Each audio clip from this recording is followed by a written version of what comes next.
तो हम लोग क्या कर रहे थे, आर एस अग्रवाल सॉल्यूशन कर रहे थे। ठीक है, बुक निकाल लीजिए। और 15C में हम लोग कहाँ तक पहुँचे थे, 12 तक कंप्लीट कर लिए। ठीक है, क्वेश्चन नंबर 13 से आज सॉल्व करेंगे। ठीक है, दिख रहा है, विजिबल टू यू दिख रहा है। देखिए क्वेश्चन नंबर 13 क्या कह रहा है, क्वेश्चन पढ़िए आराम से। How many metres of cloth, ठीक है, उसके बाद कॉमा है 2.5 मीटर वाइड। ठीक है, बेसिकली आपको एक क्लोथ दे दिया गया है। देखिए एक क्लोथ है, ठीक है,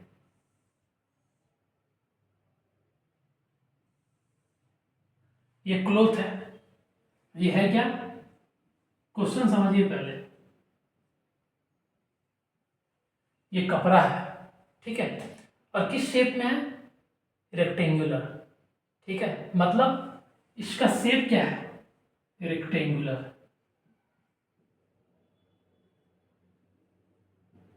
रेक्टेंगुलर शेप है। रेक्टेंगुलर शेप कहने का मतलब इसके पास लेंथ होगा और ब्रेथ होगा। क्लियर है, क्या होगा, इट हैज लेंथ और ब्रेथ। और ये बोल रहा है कि एक क्लोथ है, ठीक है, जिसका वाइड मतलब उसका ब्रेथ दिया हुआ है, और ब्रेथ कितना दिया हुआ है, 2.5 मीटर। ये एक आइटम दिया हुआ, मतलब इसका जो है 2.5 मीटर है इसका ब्रेथ। आई बात समझ में, ये लाइन से ये डाटा निकल के आया। ठीक है, will be required to make a conical tent. ठीक है, एक कोनिकल टेंट बनाना है अपने को। ये तो बेसिक है, ठीक है, कि क्लोथ ऐसा यूज करना है। अब जो कोनिकल टेंट अपने पास बन के आएगा, ये देखिए कुछ इस तरीके से होगा। इट हैज सर्कुलर बेस, ठीक है, इसका कोई सेंटर होगा, होगा, और सेंटर जब होगा, ठीक है, तो इसके पास सेंटर होगा, तो इसके पास अगर यहां से कनेक्ट करेंगे और ये हाइट बन जाएगा, है ना। ये एक्चुअली है क्या, रेडियस है। और ये है क्या, अगर यहाँ पे नेमिंग कर दे AOB, तो जो लेंथ OB है वो आपको क्या देगा, वो आपको रेडियस देगा, देगा। ये बात क्लियर है। और ये जो AO है, AO कह लीजिए या फिर OA कह लीजिए, ये आपको हाइट ऑफ द कोन देगा। और ये जो है AB, that is nothing but slant height है। क्लियर है, स्लांट हाइट है।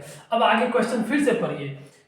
Will be required to make a conical tent. देखिए क्वेश्चन को ऐसे ही अप्रोच करेंगे, एक बार क्वेश्चन कंप्लीट नहीं पढ़ा जाता है। क्वेश्चन पढ़िए और क्वेश्चन से डाटा डिपिक्ट करिए। हम एक एक लाइन पढ़ रहे हैं, जैसे देखो, how many metres of cloth, कितना क्लॉथ का लेंथ लग रहा है, आपसे ये एक्चुअली पूछा जा रहा है लेंथ। ठीक है, जिसका ब्रेथ दिया हुआ है। तो ये बाद में हम देखेंगे कि आगे कौन सा कैसे लॉजिक लगाना है, कहाँ पे कौन सा कॉन्सेप्ट यूज होगा। ठीक है, पर फिर आगे पढ़ो। इस लाइन का मतलब यही है जो हमने लिख दिया। क्लियर है, will be required to make a conical tent बनाना लो, मतलब अ टाइप ऑफ कोन, कोन के शेप में टेंट बनाना अपने को। क्लियर है, कुछ बेस रेडियस, देखो फिर एक डाटा दिया, जो जिसका जो बेस रेडियस है, ये सर्कुलर पार्ट है, इसका रेडियस दिया हुआ कितना अपने को, 7 मीटर दिया हुआ है। एंड हाइट 24 मीटर, मतलब OA दिया हुआ है। OA की वैल्यू कितनी है, 24 मीटर। ये basically height of the cone है। सोचो, आई बात समझ में। और यहाँ पे राइट एंगल फॉर्म हो रहा है, तो इन ट्राइंगल जो AOB है, राइट एंगल ट्राइंगल है। आई बात समझ में, तो यहाँ पे पाइथागोरस लगा के हम LB फाइंड आउट कर सकते हैं। अब आपको पूछा क्या है, will be required to make a conical tent whose base radius इतना है। देखो एक्चुअली आपको ना एक टेंट बनाना है, और टेंट किस शेप में है, कोनिकल शेप में है। पहले समझो बात, तो जब आप टेंट बनाओगे तो आपको कपड़ा लगेगा कहाँ, कपड़ा सिर्फ ये वाला पोर्शन में लगेगा। देखो अगर हम बताने की कोशिश करें, आप कपड़ा लगाओगे किस पोर्शन में, आपको कपड़ा लगेगा ये वाला पोर्शन में।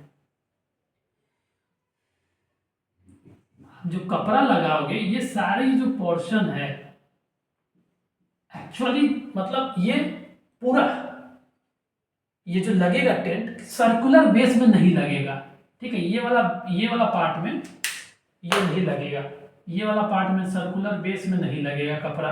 क्यों? सर्कुलर बेस में तो लोग बैठेगा, ठीक है। तो जो कपड़ा यूज होगा, जो इस टेंट को कोनिकल टेंट जो बनेगा अपने पास, कोनिकल टेंट जो क्लॉथ लगेगा, ठीक है, जो क्लॉथ रिक्वायर्ड होगा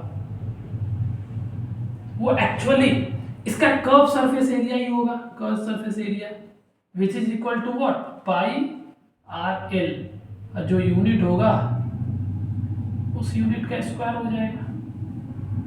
सोचो, क्योंकि बेस में तो लगना ही नहीं है, कपड़ा आपका यूज सिर्फ इस कर्व पार्ट में होगा which is curve surface area of this cone. आई बात समझ में कि नहीं? तो इसका जो एरिया हो जाएगा which is pi R L हो जाएगा, इसकी जो एरिया हो जाएगा वही होगा क्लॉथ का एरिया। सोचो, तो एक्चुअली आपको करना क्या है, जो ये जो क्लॉथ यूज किया गया जा रहा है उसका एरिया, मतलब एरिया ऑफ जो क्लॉथ होगा, एरिया ऑफ क्लॉथ जो होगा उसको इक्वल कर देना है एरिया ऑफ क्या, area of cloth that which is equal to which is equal to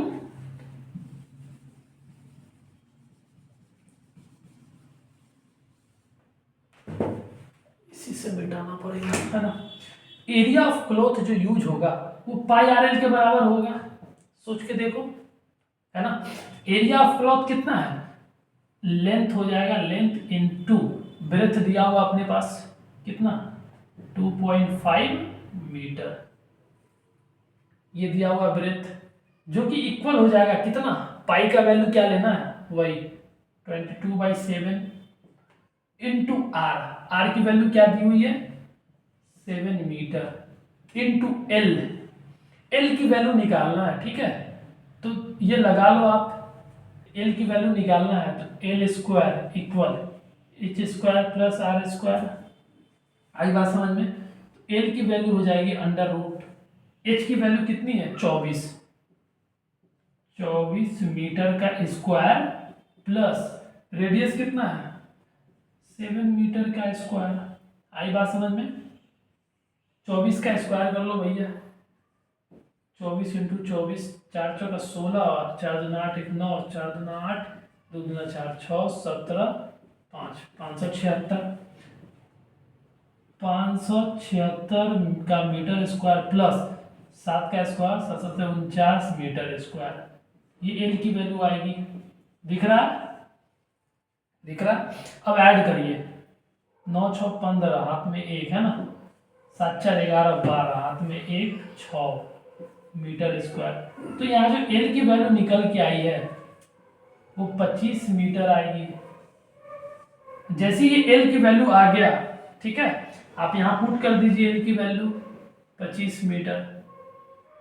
देखो लॉजिक यहाँ पे ये लग रहा है कि जो टेंट बनाने में क्लॉथ यूज होगा वो सिर्फ इसका कर्व पार्ट ही बनाने में यूज होगा, that is why I have taken pi R L.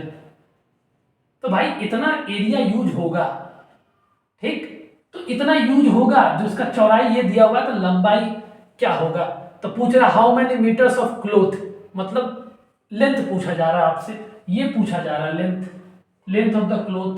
तो कैसे फाइंड आउट करोगे, यही दोनों के एरिया को इक्वेट कर देना है इक्वल से, ठीक है। तो ये हो गया मीटर, ठीक है, एल इंटू 2.5 मीटर, इसको ऐसे ही रखिए,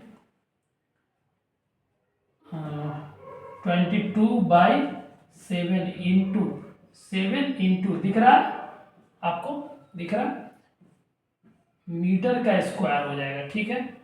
7 से 7 चला गया, ठीक है जी। अब देखो, अब आगे इधर इस साइड कर दे रहा हूं, तो L इंटू, ठीक है, 2.5 ये एक्चुअली मीटर है, जो बराबर हो जाएगा 22 इंटू 25 मीटर स्क्वायर से। जब इंटू में है तो इधर डिवाइड में आ जाएगा, L इंटू 2.5 इक्वल, ये मीटर इंटू में है इधर, तो इधर आ जाएगा तो 22 इंटू 25, ठीक है। अब मीटर स्क्वायर डिवाइड हो जाएगा मीटर से, तो एक मीटर से 1 मीटर खत्म हो जाएगा ना। अब देखो L इंटू 2.5 इक्वल 22 इंटू 25 का मीटर, ठीक है। अब आप इधर से फाइंड आउट करिए L which is equal to 22 into 25 by 2.5, ये हो जाएगा मीटर। अब इसकी वैल्यू क्या आएगी देखिए, दिख रहा है आपको L इक्वल, अब देखो 22 इंटू 25, आराम से एक एक स्टेप समझिए। अगर ये बाय द वे 2.5 है तो ये पॉइंट हटेगा तो ऊपर एक 10 चला जाएगा, ये मीटर आएगी, है ना। एक 25 से एक 25 चला गया। L की जो वैल्यू आएगी